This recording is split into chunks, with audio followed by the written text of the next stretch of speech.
Dans le chaos, rien n'était encore créé, pas même un atome. Les grands esprits Elohim, là nous allons voir ça prochainement, couvaient la terre. Parce qu'en réalité, lorsque les gens parlent, Dieu a créé les gens. Frère me dit qu'il a couvé la terre comme un oiseau, un aigle qui couve. Il a couvé. C'est-à-dire qu'il était en train de courtiser la terre. Il était en train de donner la sémence. Nous allons lire Frère Branham prochainement. Parce que les gens parlent toujours de ça, mais ils ne comprennent pas en réalité ce qui s'est passé. Frère dit que Dieu était en train de faire la cour à la terre. Et il a couvé la terre. C'est-à-dire Dieu était en train de jeter des semences. Et les enfants de Dieu étaient sous forme de semences dans la pensée de Dieu. Et lorsque Dieu était en train de regarder comment la terre devait être, comment le monde devait être, comment il devait créer, c'est ce que nous parlons du dessein. Et le dessein égale le but, c'est que Dieu veut atteindre. Quand il a un dessein, il regarde dans l'objectif ce qu'il veut réaliser. Mais c'est comme ça que nous parlons du modèle de Dieu, parce qu'avant que Dieu ne réalise toutes choses, il devait mettre un modèle, un sous-bâtiment, c'est-à-dire toutes choses devaient venir de ça. C'est pour cela que la Bible dit, dans le livre de Jean, au commencement était la parole. La parole, c'était la pensée de Dieu. Et avant que ça soit la pensée, c'était une destinée, le but que Dieu voulait. Et maintenant, lorsque la parole est venue en existence, tu vois, c'était une sémence. Comme ça, la Bible dit que la parole de Dieu est la sémence originelle. La première sémence que Dieu avait placée à la terre. C'est comme ça, il dit qu'il y ait, qu'il y ait, qu'il y ait. C'était la parole que Dieu s'aimait. Et cette parole-là, c'était l'expression de l'amour de Dieu.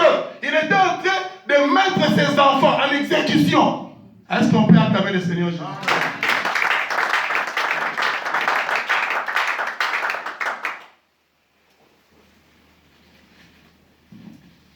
Il dit, quand vous dites que vous n'avez pas été prédestiné avant la fondation du monde, les lumières ne brilleront pas. Parce que lorsque Dieu existait, a conçu une pensée, ses enfants étaient en lui. Et lorsque cette pensée a été exprimée, Fabana me dit que cette pensée est éternelle. Amen. Lorsque c'était dans ses idées, c'est-à-dire avant que ça soit une pensée, mais lorsqu'il a pensé déjà, il a prononcé cela, c'est éternel. C'est que les enfants de Dieu sont éternels. Amen. C'est comme ça que vous voyez, lorsque Dieu maintenant vient pour pouvoir se manifester, pour pouvoir vous révéler ce que vous êtes, c'est comme ça que vous êtes venus. Parce que ce n'est pas le corps que vous avez ici, mais c'est la sémence qui est enfouie en vous. Cela a reconnu la lumière de la parole. C'est comme ça que vous êtes venus. Alléluia. À la parole pour maintenant commencer, comme Fabana me parle de la maman aigle. Fabana me dit que l'aigle n'a pas beaucoup de petits. Naturellement, l'aigle peut avoir 2 ou 3. Et lorsqu'il perd un œuf, l'aigle va toujours à la recherche de cet œuf-là. C'est la même chose avec les grands aigles Jéhovah. Il n'a pas beaucoup d'enfants. Ses enfants sont toujours dans la minorité. Et bien, il ne peut pas laisser ses enfants se perdre. Lorsque ses enfants se perdent, comme toi et moi, dans le péché du monde, il est venu nous chercher. Alléluia. Et ça va dire comment ça se fait dans le naturel. Il dit que parce que le naturel typifie le spirituel typifie le naturel. Dans le naturel, l'aigle, lorsqu'il va à la recherche de son petit, ce petit-là, il s'est retrouvé dans le basse-cour avec les poussins. Il dit qu'il se sent bizarre. Il ne sait pas ce qu'il est au juste. Parce qu'il s'est retrouvé par hasard dans la basse-cour. On lui dit, il faut gratter la terre. Il essaie de gratter, ça ne marche pas. Mais il se débrouille quand même. On lui dit, il faut manger un peu les vers. Il essaie de manger, ça lui donne la maladie. Mais ce n'est pas sa nature. Mais il est obligé là pour survivre. Alléluia. Amen. Mais remarquez, cet aigle-là, bien qu'il soit petit, bien qu'il soit ignorant, bien qu'il se comporte de cette manière-là, bien qu'il a oublié ce qu'il était. Alléluia. Abraham dit que nous avons oublié notre nature. Après que la chute a été consommée, l'homme a oublié sa nature. C'est comme ça qu'il se comporte plus bas. Mais il dit, laissez cet homme-là rencontrer son créateur. Ce même homme, il deviendra différent. Il va sauter lui-même. C'est la même chose que lorsque l'aigle va à la recherche de son petit. Un jour, il va pousser un cri. Amen. Ce petit-là, on ne lui a pas appris. Amen. C'est naturel. Amen. Il attend quelque chose que le poussin n'entende pas. Nous n'avons pas un effort à faire comme les dénominationnels, comme tous ces gens qui sont dans le péché. Non. Même si vous êtes dans le péché, comment? Il y a quelque chose de Dieu en vous qui est en train de dormir. Mais laissez seulement que les cris de maman aigle puissent arriver jusqu'à vous. Et Fabana me dit que lorsque elle pousse les cris, il dit cela sonne comme un tonnerre dans le cœur de ce petit aigle. Et il commence à pouvoir s'agiter. Le pousseur lui dit mais qu'est-ce qui se passe avec toi? Toi aussi. Et les autres courent pour se cacher. Vous avez déjà regardé le documentaire comment l'aigle pourchasse. Lorsqu'ils entendent comme ça, tous les oiseaux, tous les animaux s'enfuient. Mais le petit aigle reste là. Il est en train de chercher. Mais toi, il faut fuir ici. Il dit non, je ne peux pas fuir. Parce que cette fois-là me ressemble. Amen. Gloire à Jésus. Amen. Et Fabana me dit que lorsque le petit va sentir que c'est cette maman-là qui m'appelle, il dit que la maman lui dit, tu n'es pas un poussin. Alléluia. Amen. Oh, la poule dit non, tu es mon fils. Et la maman dit non, tu n'es pas son fils et tu es à moi. Oh, tu vois? Il dit mais si je suis ton fils, pourquoi sa voix est en train de sonner dans mon cœur? C'est cette semence prédestinée de Dieu qui était en toi en train de dormir. Amen. Mais lorsque la voix de Dieu, lorsque les trompettes ont sonné, cela se réveille et ça commence à te pousser à chercher les chemins de retour. Amen. Acclamons le Seigneur Jésus.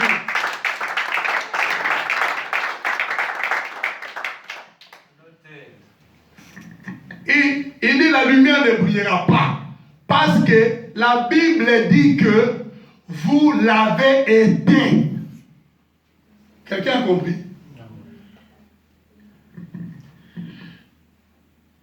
J'ai parlé avec un garçon de mon église avant-hier et il me dit, pasteur, les choses sont sorties dans ma famille. Moi j'ai dit quelle chose? Il dit, oh, notre oncle lui-même a avoué la sorcellerie. Il a bloqué la famille, il a fait ceci et cela. D'ailleurs, il a dit que moi, j'ai été bloqué de choses comme ça. Et je lui ai posé la question, tu crois à ça? Il dit, bon, pasteur, mais ce sont des choses, j'ai dit, toi, un enfant de Dieu, qui a reconnu ta position dans le message de l'heure, comment un sorcier peut te bloquer? Il dit, c'est impossible. C'est seulement que tu ne connais pas encore ce que tu es. Ta position. Alléluia. Amen. La Bible dit dans le livre des psaumes que vous êtes des dieux. Amen. Mais cependant vous mourrez comme n'importe quel homme. C'est parce que vous ne savez pas ce que vous êtes. Un enfant de Dieu est un Dieu. Amen. Mais seulement un petit Dieu qui doit arriver à atteindre son niveau. Amen. Oh, je vais prendre une écriture ici. Je n'ai pas de téléphone ici. Prenons le livre de... Toi, tu as le livre de Corinthiens. Prends Corinthiens 12.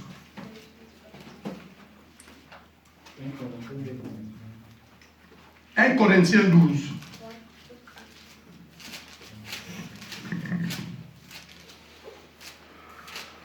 Je crois que ça doit être dans 1 Corinthiens 12. Va jusque... là on dit que nous connaîtrons tel que nous étions connus. C'est 12 versets. À la fin, la charité, ainsi de suite en bas.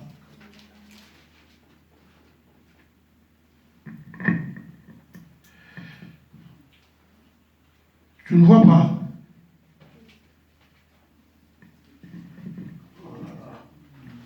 Moi, mes yeux ont un problème. Je ne lis pas avec.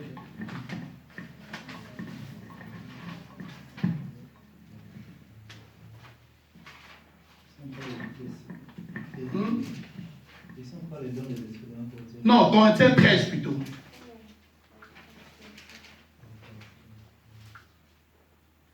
Corinthiens 13.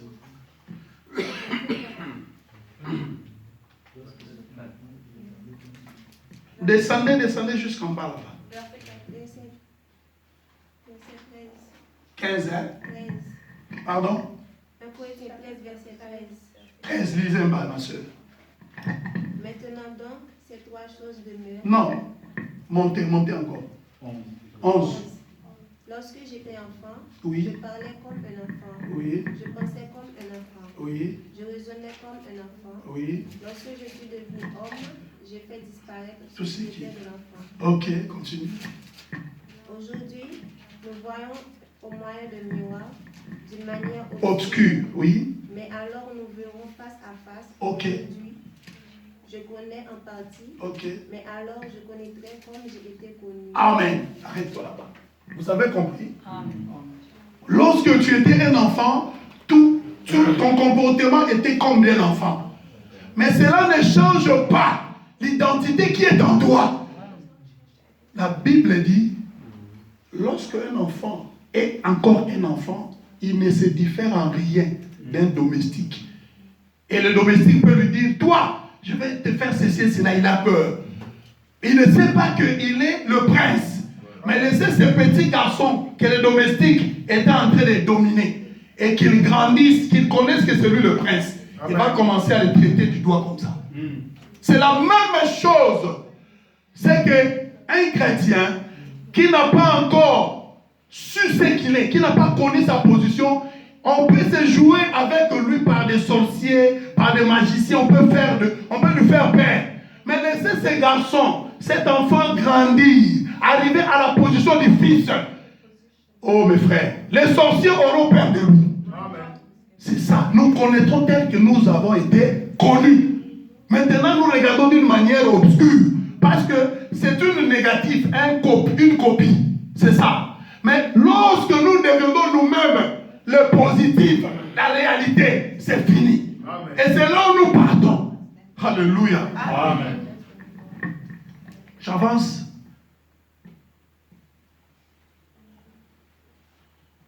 Oh, Seigneur Jésus, je suis encore loin.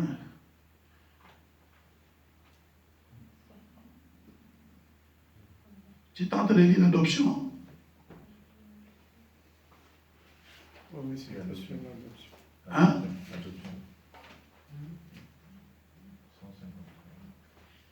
159.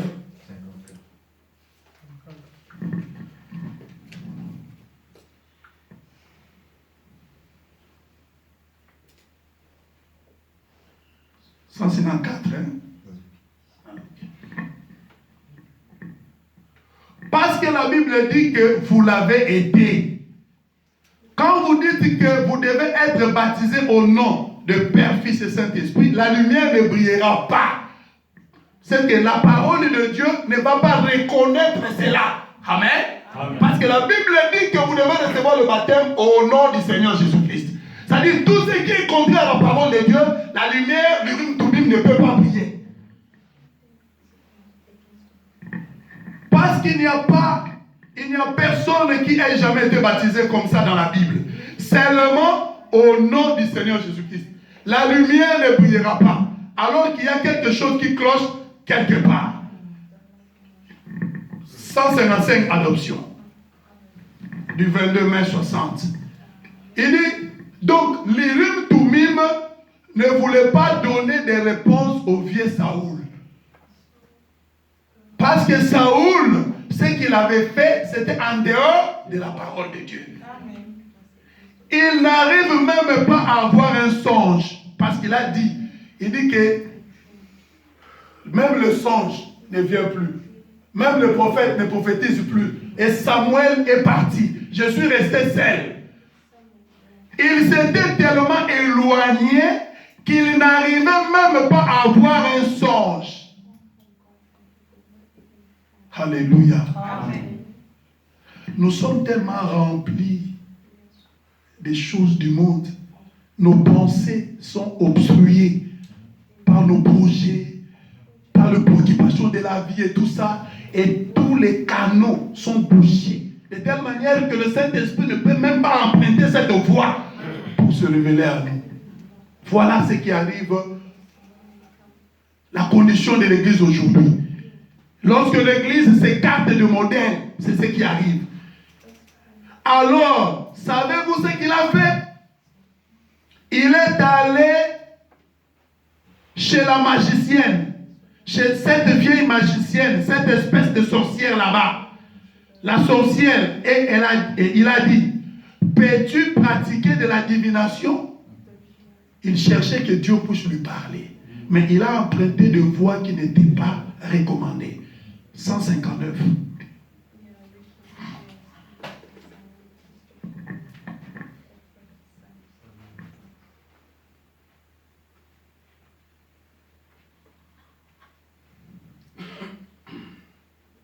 Mais avant toute chose, là, vous savez, dans l'écriture ancienne, quoi que le prophète ait dit, ou qui que ce soit ait dit, c'était d'abord vérifié par l'Urim Tumim. Au fait, les chrétiens du temps de la fin, ceux du message, nous sommes tellement emportés par les émotions et les sentiments. Nous faisons tout sauf vérifier ce que la parole de Dieu dit. Mais alors que la promesse nous a dit, Christ lui-même dit que je m'en vais préparer un endroit et je reviendrai vous prendre. Et Fabana me dit, parce qu'il est la parole, il reviendra prendre seulement ceux qui sont la parole. C'est-à-dire nous devons nous constituer de la même matière que Christ. Oh, la même matière, c'est ça la Bible, l'Urim Tumim. C'est le véritable modèle que Dieu nous a laissé. On a posé la question à Frère Branham. Frère Branham, peux-tu nous dire que parce que tu es le prophète, tu rends l'enlèvement? Est-ce que vous êtes là? Nous sommes là. Frère Branham dit, je crois par la grâce de Dieu. Mais la chose que je pense être juste, que réellement s'il revient, il me prendra, c'est lorsque j'aligne ma vie chaque jour à la parole de Dieu. Amen. Et que s'il m'arrive de tomber, je corrige cela vite. Parce que je sais que lorsqu'il viendra, il prendra ceux qui seront dans la parole. Amen. Amen.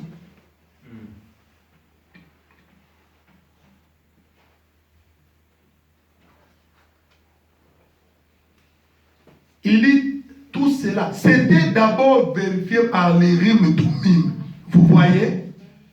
C'était présenté devant la parole. Et si les lumières ne brillaient pas, il laissait tomber la chose. Nous voyons aujourd'hui beaucoup de gens venir avec des prophéties. Et les gens dorment avec ça, s'élever avec ça, ils s'accrochent avec ça. Dieu m'avait dit, qui t'avait dit que c'était Dieu. D'abord, c'est une voie secondaire. La voie secondaire est faillible. Oui. Mais la manière que Dieu a choisi de parler à son peuple, c'est par la parole. Parce que s'il parle de la parole, c'est la voie directe que Dieu parle à son peuple. Amen. Mais remarquez aujourd'hui comment les gens s'accrochent aux prophéties, aux messages, et d'autres même parce qu'il a accompli des miracles, il est à l'aise parce qu'il sait que moi je suis le petit frère de Jésus. Les gens sont tombés dans la séduction. La voie du signe.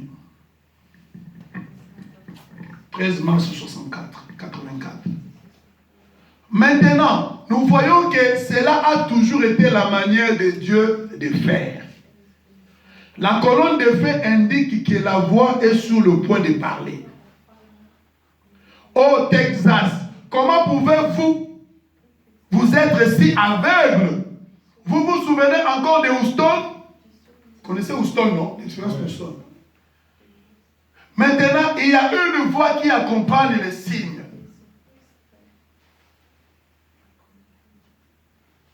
J'ai vu des photos, il y a un prédicateur aussi au Congo, il a maintenant sa colonne de feu à lui, ainsi de suite. Et là, on nous pose la question, cette colonne de feu est sortie, qu'est-ce que la voix a dit par rapport à ça? La voix a dit que c'est moi son serviteur. Écoutez maintenant ici, tu peux avoir la colonne de feu là, la voix dit aussi que tu es serviteur de Dieu. Mais nous devons ramener ça dans les rimes Tumim. Alléluia! Parce que lorsque cette photo a été là, la voix avait parlé quelque chose. Dieu était là pour confirmer son serviteur, alors qu'il était défié par le monde. Amen. Mais parce que son serviteur, la Bible dit dans le livre de Malachie, je vous enverrai Élie le prophète. Amen. C'est que la voix qui a parlé avec le Seigneur confirme cet homme. Oui. Les trois sont parfaits. C'est ça. Oh non, vous ne voyez pas qu'il y a aussi des signes. Oui, il y a des signes et des miracles qui s'accomplissent. C'est bien. Et nous avons vu aussi la colonne de feu, c'est bien. Nous avons vu les miracles, c'est bien. Mais amenez-nous ici dans l'Urim, Tumim. Amen. Mais il y a aussi des disciples, des gens qui le suivent. Ils forment toujours le prédicateur, ainsi de suite et tout ça. Vous voyez comment les gens sont aussi séduits dans le message. Les gens pensent que nous sommes épargnés dans le message. Non. D'ailleurs, le combat s'est acharné sur les gens du message, plus que même ceux-là. C'est vrai. Vous savez pourquoi? Le diable n'a plus de combat là-bas. Ces gens-là sont déjà dans la poche du diable. Le diable peut combattre, les gens sont déjà chez lui. Non. Non. Aujourd'hui, les canaux du diable sont maintenant sur ceux du message. Voilà pourquoi nous devons faire très attention. Mes frères et sœurs, qu'est-ce que nous allons gagner? Après avoir dit que nous sommes dans le message, nous croyons, mais nous laissons être emportés par nos émotions et nos sentiments. Ça sert à quoi? Revenons dans la parole. Prenons les modèles de Dieu. Peu importe, comme je l'ai dit la fois passée, le succès ne vous dit pas que vous êtes dans la volonté parfaite de Dieu. Parce qu'Akab avait le succès, Saoul avait le succès. Amen. Est-ce que vous êtes là? Yes, that's true. Est-ce que Jean-Baptiste avait le succès? Non. Abraham me dit que Dieu peut former un homme pendant 30 ans pour Amen. l'utiliser seulement pendant 5 mois. Amen. Ne vous fiez pas au succès de ce monde ici. Abraham dit d'ailleurs, ce n'est pas la manière de Dieu d'agir. Il dit, remarquez, le Seigneur Jésus-Christ n'était pas un homme de spectacle. Il ne s'intéressait pas à ça. Lorsqu'il accomplissait sa mission, il s'est retiré et il partait. Et lorsqu'il accomplissait un miracle, il disait aux gens, ne dis à personne, va payer ton offrande chez le sacrificateur. Il avait besoin de succès. Non. Mais aujourd'hui, nous, c'est moi l'homme de feu. C'est moi l'évêque tel, ainsi de suite. Jésus a dit, vous avez déjà votre récompense.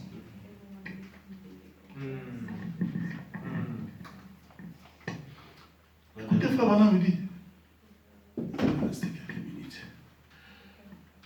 Maintenant, il y a une voix qui accompagne les signes.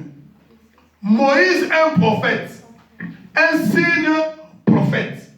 Pour Israël, la promesse que la parole est sur le point d'être confirmée.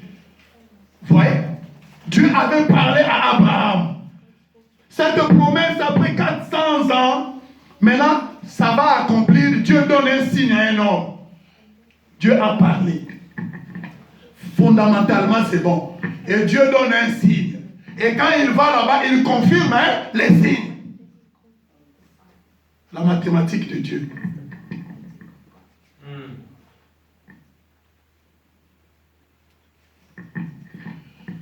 86. Comme la parole de Dieu est parfaite, bien réglée, à tout coup, tout comme l'Urim Tumim, dont je parlais l'autre soir. L'Urim Tumim était là, et à moins que ces signes ne se reflètent sur l'Urim Tumim. Amen. Donc les signes que vous amenez là, oh non, voyez, Dieu m'a confirmé parce que les aveugles voient, parce que le boiteux marche. Ça, c'est une bonne chose. Mais qu'est-ce qui dit que Dieu te confirme? La Bible dit dans le livre des Thessaloniciens, l'apparition de cet impie se fera par des signes et des miracles extraordinaires. De telle manière à séduire ceux qui n'étaient pas prédestinés au salut. Ah, vous voyez pourquoi c'est la séduction?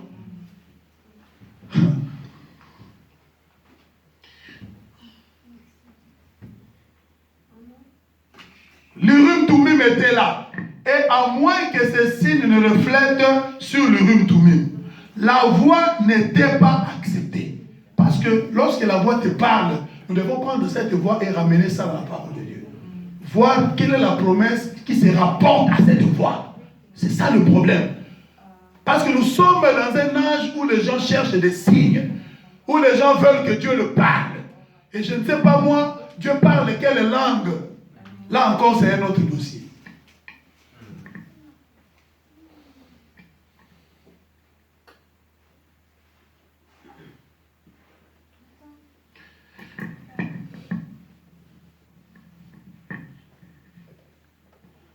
Il faut qu'il y ait un signe.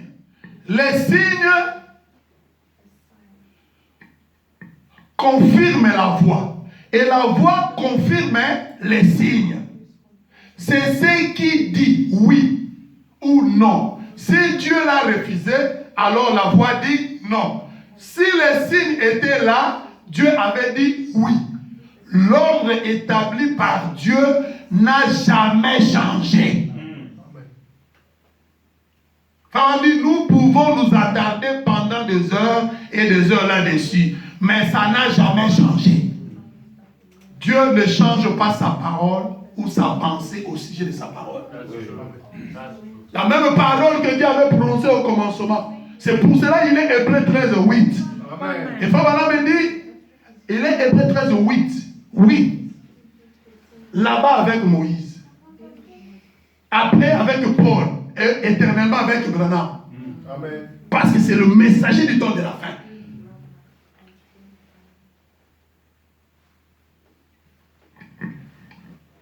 Vous avez une seule chose à faire pour être juste.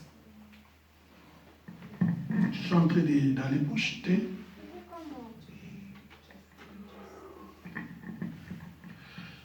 Frère Branham, je prends une écriture ici. Frère Branham me dit, pour montrer que le modèle que Dieu nous a donné, c'est le Seigneur Jésus-Christ. Le modèle que Dieu nous a donné, c'est la parole. Et nous allons évoluer avec le modèle. Vous allez voir ce que le prophète dit. Il dit que dans la prédication, la mise au tombeau, Frère Branham dit, le Seigneur Jésus s'est prêché le 20 avril 57.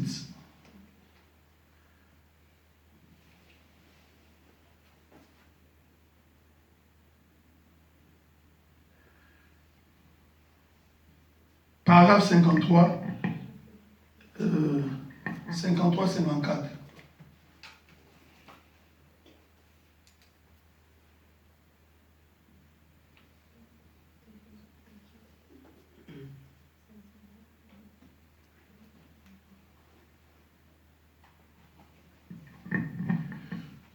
Remarquez, or Jésus était investi de tous les pouvoirs de Dieu.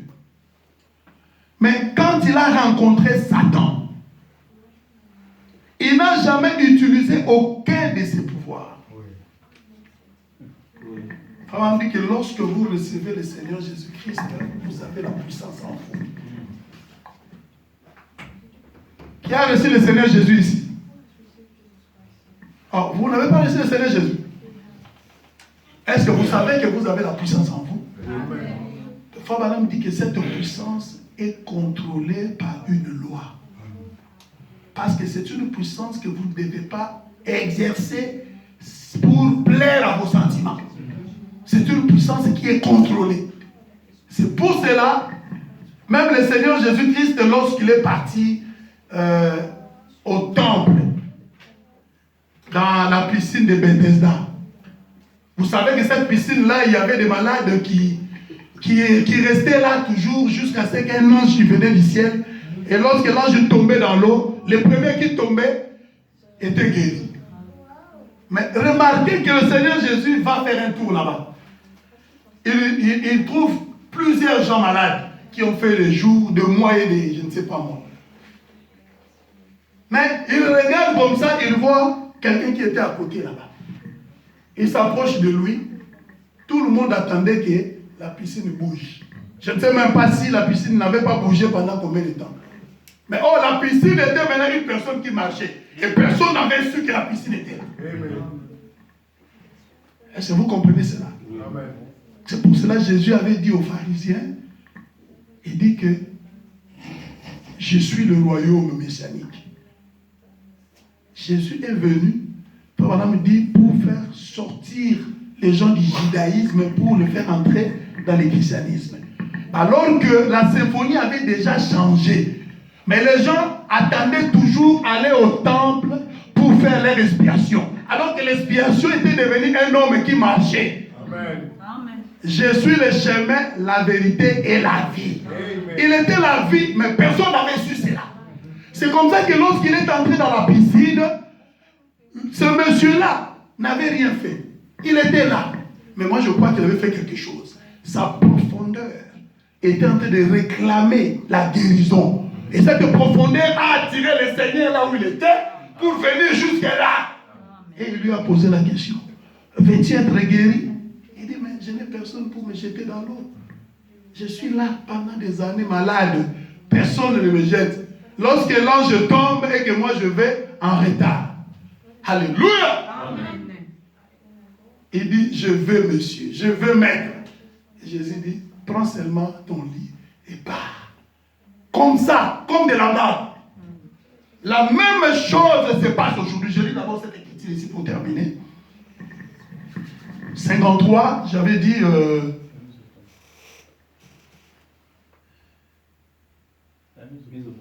mise au tombeau, par 53. Il dit, Jésus-Christ était investi de tout le pouvoir de Dieu. C'est que tel qu'il était là, il pouvait aussi dire à tous les gens qui étaient là-bas, tel qu'il était là, il dit, vous tous, allez, levez-vous, rentrez dans vos maisons. Vous savez qu'il pouvait le faire, non? Oui. C'est comme ça que je vous dis que la puissance de Dieu qui se trouve dans chaque enfant de Dieu est contrôlée par la loi. Et Dieu a créé le monde par des lois et des principes. C'est comme ça que même le modèle de Dieu, c'est un principe que Dieu a mis. Que qui que ce soit que tu sois, si tu ne te réfères pas dans ces modèles-là, tu es rejeté de Dieu. Je n'ai pas entendu un amen. Amen. Parce que Dieu ne regarde pas à l'apparence d'une personne. Ne regarde pas à son intelligence. Et même pas au sacrifice que la personne fait. Même pas combien j'écris ici et je parle. Non. Ça n'intéresse pas Dieu.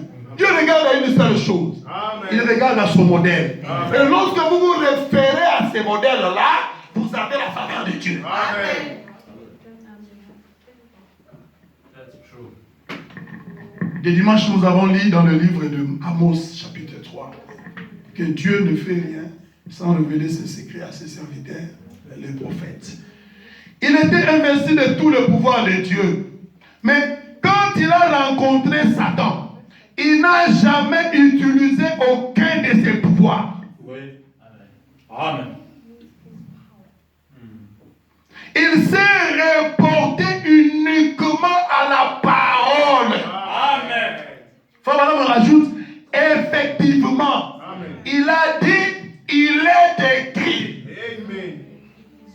L'homme ne vivra pas de pain seulement, mais de toute la parole qui sort de la bouche de Dieu. Amen. Il continue en 54. Alors, comment pouvez-vous prétendre pouvoir rester chez vous et être aussi un bon chrétien que si vous veniez à l'église?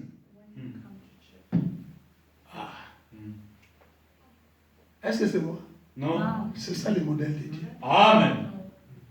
Que cela ne vous plaise ou pas, si c'est Dieu qui l'a dit, vous devez dire un amen. Amen. Et lorsque vous dites un amen, c'est les bénédictions de Dieu qui vous attirent sur vous. Amen. Alléluia. Il continue. Vous ne les pouvez pas. Amen. Ah. Amen. Ah bon? Non, mais moi je pensais que je peux rester aussi chez moi, j'écoute la bande et je suis béni. Hein? C'est ça, non? Non.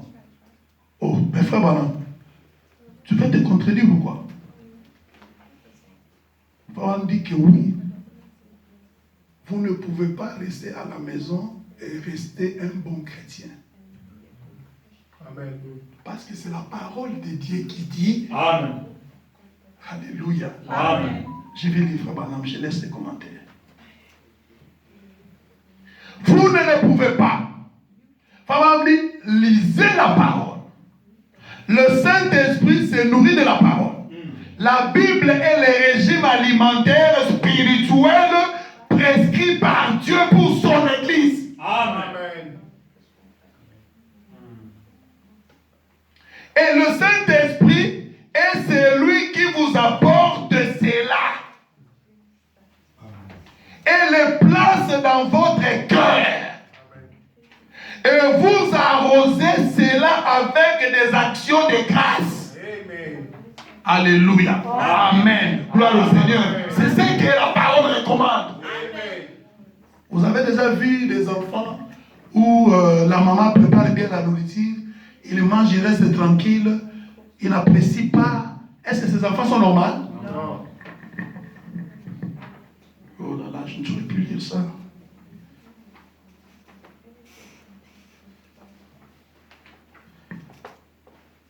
Et vous arrosez cela avec des actions de grâce. Et chaque promesse divine produira exactement ce que Dieu dit qu'elle ferait. Amen. Moi, je n'ai pas de problème. C'est Dieu qui est responsable. Amen. Si moi, je prends ce que Dieu dit, Oui. moi, je dis Amen à cela. Je me réfère à la parole de Dieu. Je suis le modèle de Dieu. Que l'enfer ne veut pas. Que les démons se fâchent. Que la nature fait quoi? Moi, je sais que je suis sur la bonne voie. Amen. Amen. Il est faux. C'est sa parole et elle est la vie. Amen. Est-ce que nous pouvons acclamer le Seigneur Jésus?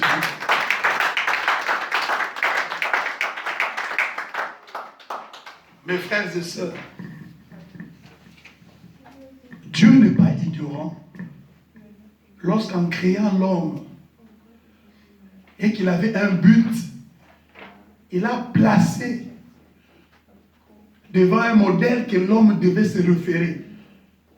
Parce qu'avant même que Dieu crée, Fabana me dit qu'il avait créé les anges. Et les anges l'adoraient.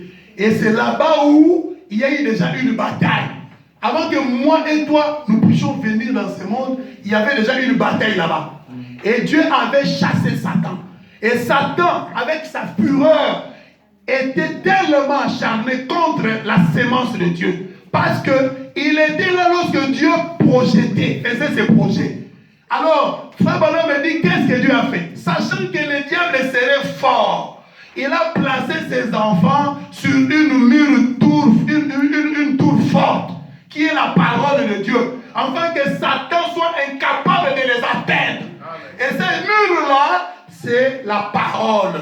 C'est ça notre absolu. C'est ça le modèle que Dieu a placé. C'est pour cela, chaque fois que vous voulez faire quelque chose, vous devez vous référer à ce modèle. Ce modèle, c'est la Bible. Ce modèle, c'est Jésus-Christ. Alléluia. Je m'arrête là. Que Dieu vous bénisse.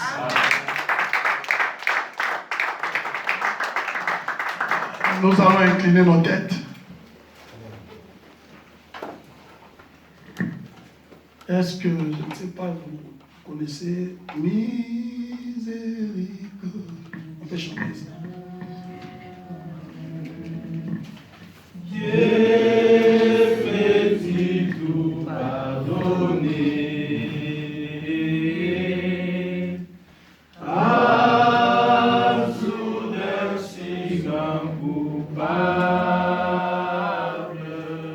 Oh, et mes péchés oubliés. Jésus, je viens. Jésus, je viens.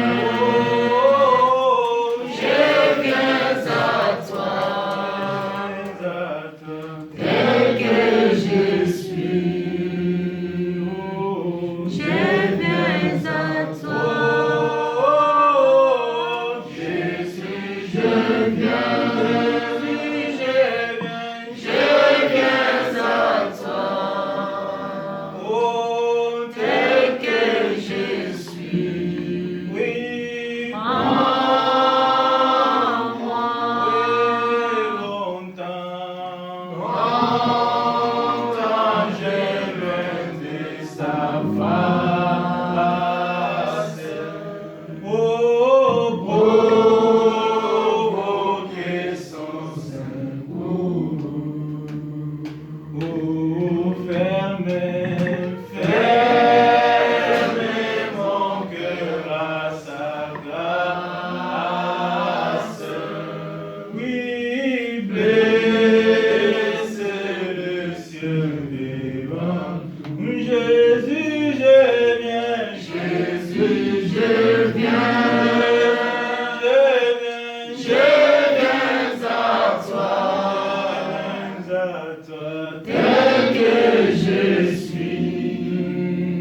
Tout-Puissant.